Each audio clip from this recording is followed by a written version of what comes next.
In a world where one family tries to complete a bus conversion before the snow hits the ground, as luck would have it, they finish not one, but two builds.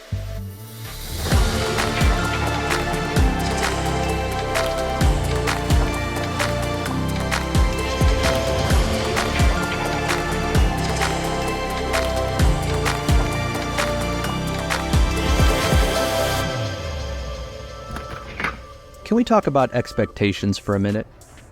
I have to admit that I might have played with yours a little bit if you clicked on this video from the thumbnail, but I did it to prove a point. One of the most common things I've heard from van lifers and converters is that you should plan for the project to take longer than expected. Did we really think we'd finish this before it snowed? Of course not.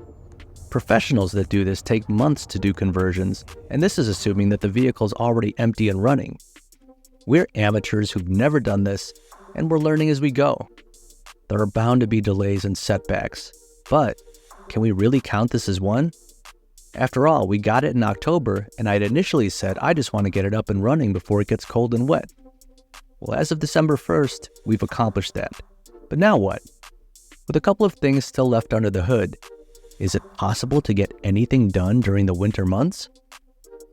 If I get a little bit sad during this time of lack of progress, all I have to do is turn to my family. As I've explained before, I'm not alone in this journey of learning and planning. Because of their own excitement, Kaya and Kobe decided to design their own adventure builds. I was floored at their enthusiasm since they weren't asked to do this. Rather, they felt the need to express themselves, but like with Kobe's questions, help me continue brainstorming what we're trying to do.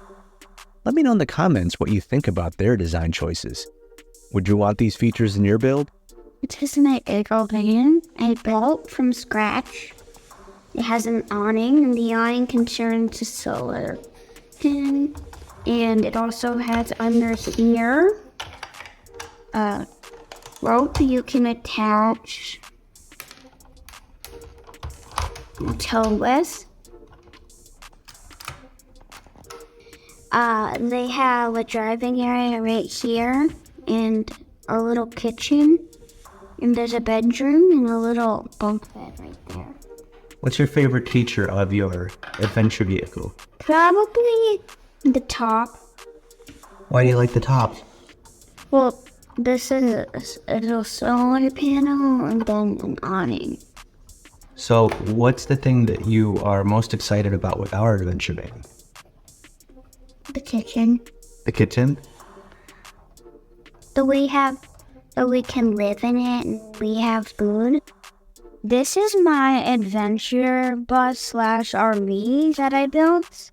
And it has an awning and a cooking slide out right here. And then it attaches so you can hook. And then the roof comes off. And this door opens. And there is a table and chairs. And there's a kitchen here. And back in here, there's a bathroom stall. And then here's the bed in the back. And this can also turn into a bed. Like your design, Kobe.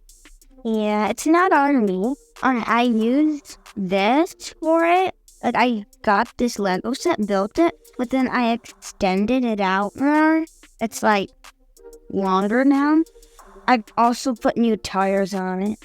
And on the slide out, it has an awning, solar panels right here, and an air conditioning unit.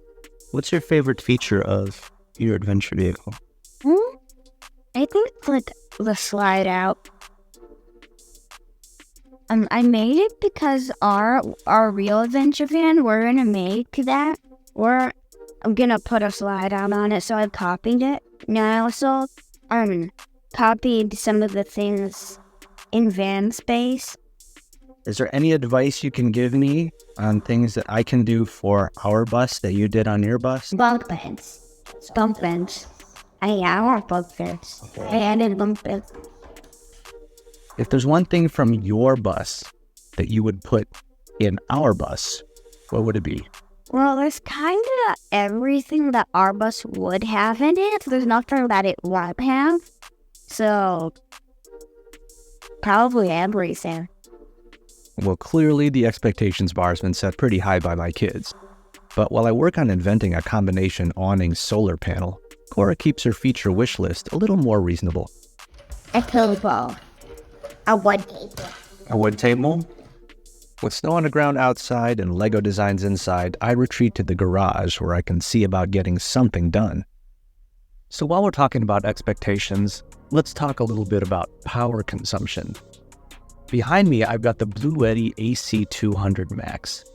I've decided not to go for the traditional van power setup because, quite frankly, I'm a little bit intimidated because of how complicated it is.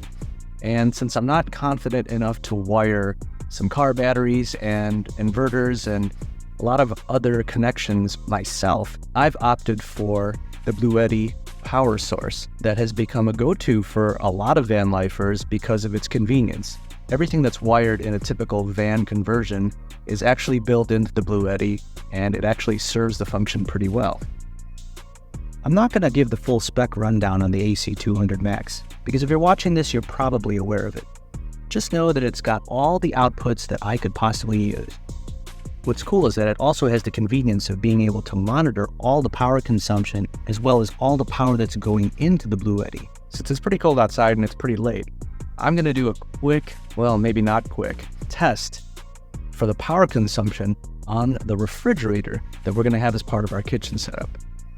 What you're looking at is the Euhomy mini fridge, 3.2 cubic feet with freezer and, of course, ample fridge space.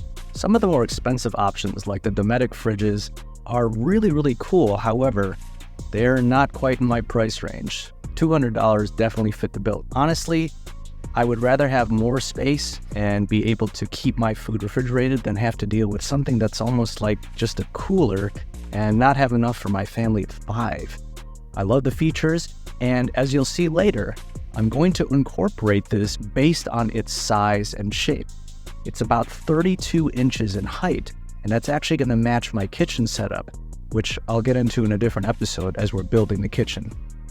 For now, we're going to do a test, because what I'd like to see is how much power this Euhomy fridge actually takes up.